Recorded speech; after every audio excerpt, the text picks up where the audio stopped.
তো হ্যালো, কেমন আছেন আপনারা?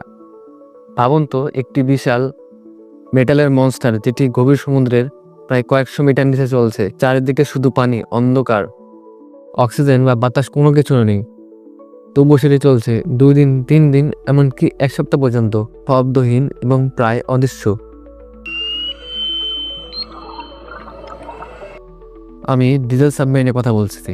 কিন্তু ওয়েট, ডিজেল ইঞ্জিন তো ইন্টারনাল কম্বাশনের মাধ্যমে চলে এবং কম্বাশনের জন্য তো অক্সিজেন প্রয়োজন, কিন্তু সমুদ্রের নিচে তো অক্সিজেন নেই। তাহলে ডিজেল সাবমেরিন সমুদ্রের নিচে চলছে কিভাবে?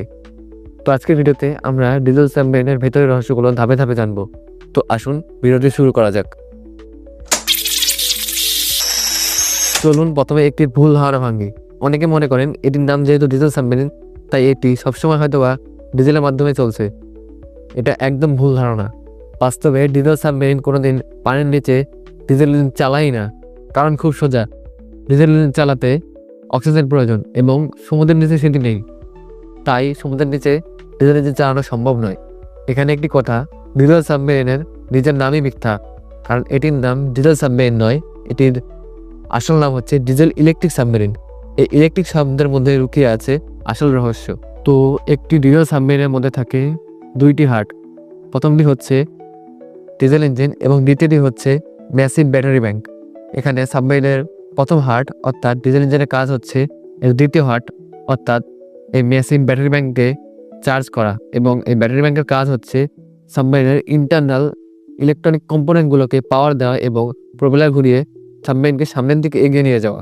কিন্তু ডিজেল ইঞ্জিন ব্যাটারিকে চার্জ করার জন্য এই অক্সিজেন কোথা থেকে পায়? কারণ এটা তো সম্ভব নয় যে শত্রুদের এলাকা বা যুদ্ধের মধ্যে সাবমেরিন সমুদ্রের পৃষ্ঠে এসে সেখান থেকে অক্সিজেন নিয়ে ডিজেল ইঞ্জিন চালিয়ে অতঃপর ব্যাটারিকে চার্জ করা। তাহলে প্রশ্ন হচ্ছে, পানির নিচে ডিজেল ইঞ্জিন ব্যাটারিকে চার্জ করার জন্য অক্সিজেন কোথা থেকে পায়?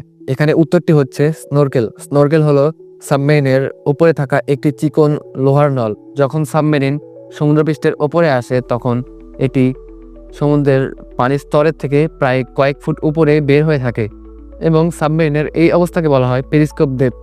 স্নরকেল দিয়ে বাহির হতে বাতাস ভেতরে ঢুকে এবং সেটিতে ডিজেল ইঞ্জিন চালানো হয়।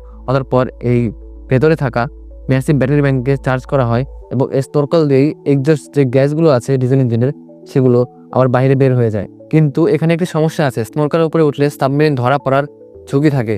রাডার, থার্মাল ক্যামেরা বা শত্রু বিমানের চোখ, এটি স্নরকেল এর একটি বড় সমস্যা।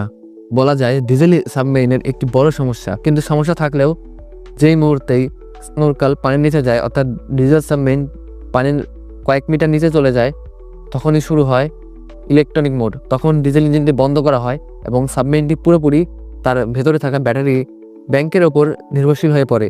এই ব্যাটারি থেকে ইলেকট্রিক মোটর চলে, ইলেকট্রিক মোটর থেকে চলে প্রোপেলার, যার ফলে পাওয়া যায় নিস্তব্ধ গতি। এটি হচ্ছে ডিজেল সাবমেরিনের সবথেকে ভয়ঙ্কর অবস্থা। কোনো অক্সিজেনের প্রয়োজন নেই, কোনো বাতাসের প্রয়োজন নেই। এই সময় ডিজেল সাবমেরিন হয়ে ওঠে সমুদ্রের এক অদৃশ্য শিকারী, বলা যায় একটি ঘাতক শিকারী। কিন্তু একটাই সমস্যা, ব্যাটারি অসীম নয়। একটা সময় পর ব্যাটারির চার্জ ফুরাবেই। তখন আবার সাবমেরিনকে উপরে আসতে হবে, আবার স্নরকেল দিয়ে অক্সিজেন নিতে হবে, অর্থাৎ আবার শত্রুদের চোখে পড়ার ঝুঁকি। কিন্তু আপনারা জানলে অবাক হবেন, এই সীমাবদ্ধতাই জন্ম দিয়েছে কিছু ভয়ঙ্কর প্রযুক্তির। এর মধ্যে একটি হচ্ছে এআইপি। এটির ফুল ফর্ম হচ্ছে এয়ার ইন্ডিপেন্ডেন্ট প্রপালশন সিস্টেম।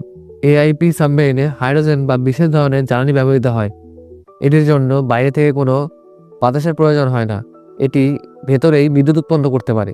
এর ফলে সাবমেরিন পারে 2 সপ্তাহ, 3 সপ্তাহ, এমনকি 1 মাস পর্যন্ত পানির নিচে থাকতে এবং প্রায় অদৃশ্য হয়ে।